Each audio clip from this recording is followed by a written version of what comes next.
Hello everybody. So I'm just going to do a quick lesson on how to write electron configurations and orbital box diagrams. So today we're going to use bromine to help us out.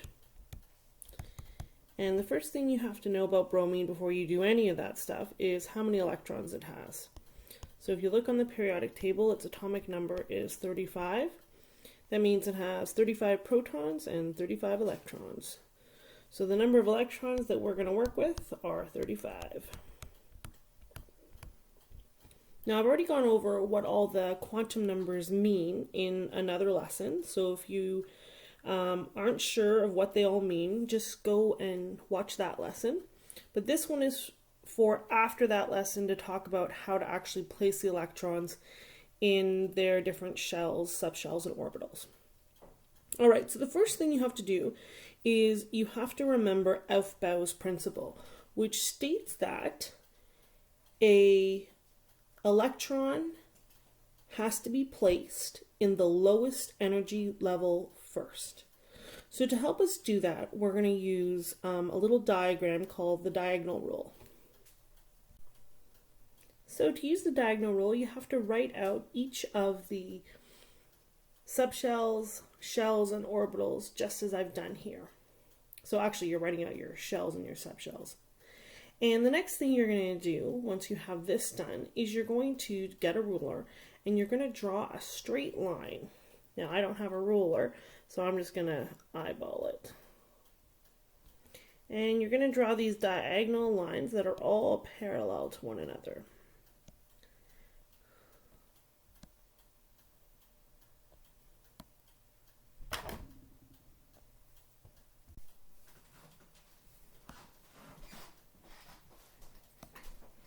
Now you don't have to go past 7s because we actually run out of electrons on the periodic table. In other words, there's no element on the periodic table that would use more electrons than would go past 7s. Now once you have this done, what you'll notice is this diagram shows you how the orbitals should be filled.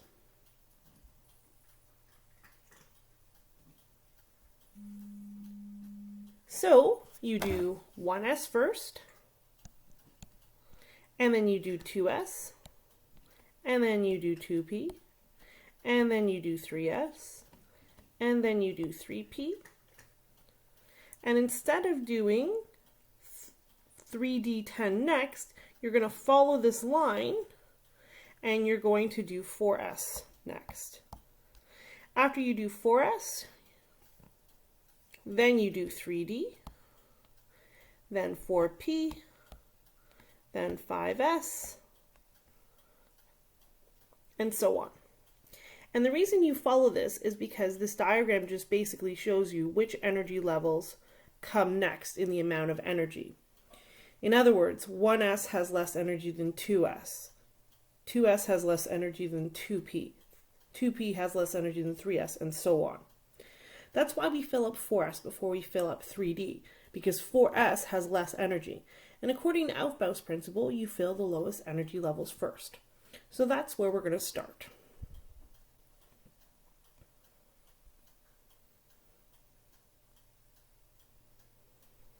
So, following that diagram, we are now going to place our 35 electrons. So we're going to do the electron configuration first. So 1s2, 2s2,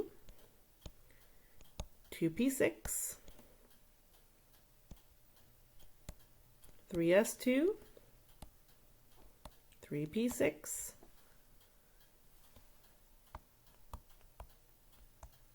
4s2. So far we've placed 20 electrons. We have 15 more to go. After 4s2, we do 3d10. Now we're up to 30 electrons. The last subshell that we fill up is 4p. And we only have 5 electrons left, so that'll be 4p5. Now, if you ever forget how to do that, you can also look at your periodic table. And the periodic table, if you just followed along, will actually tell you which subshells come next. So take a minute and take a look at that and see what I mean. Now, we have the electron configuration done. Now we can fill up the boxes or do the orbital box diagram. And I'm just going to do it below. So there's 1s2. And according to Pauli's exclusion principle, no two electrons in the same atom can have the same 4 quantum numbers. And that's why one is going to go up and one is going to go down. Because otherwise, if one didn't go down, or if they didn't have opposite spins, then they would have the same 4 quantum numbers, and that can't happen. All right, so we've done our first. There's our second subshell. Now we come to P. P has 3 subshells. Actually, let me correct myself. P has 3 orbitals. Now to fill these up, Hund's rule says that you have to put in a single electron first into each orbital. Once each orbital has a single electron, you can then double up. Hund's rule also says that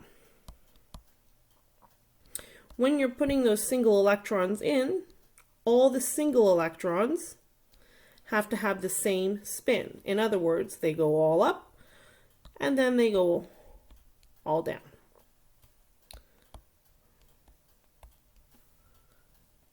Now here's our D. We're going to do the exact same thing that we did with our P's.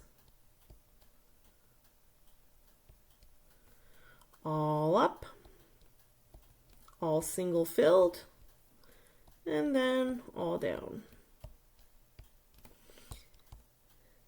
And here's our last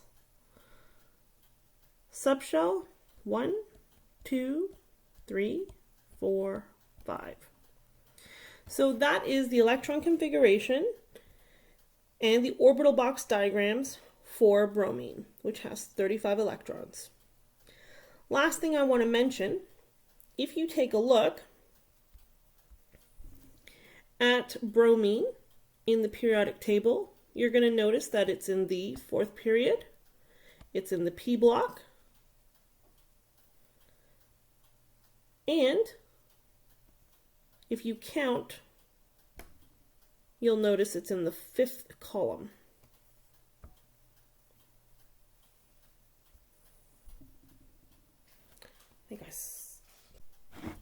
And what I meant by counting over, if you count from gallium over, in other words, that first column after the transition elements, what you'll notice is that if you count over, it's in that 5th column once the transition elements finish. Another way to look at it is it's the 5th column in the P block.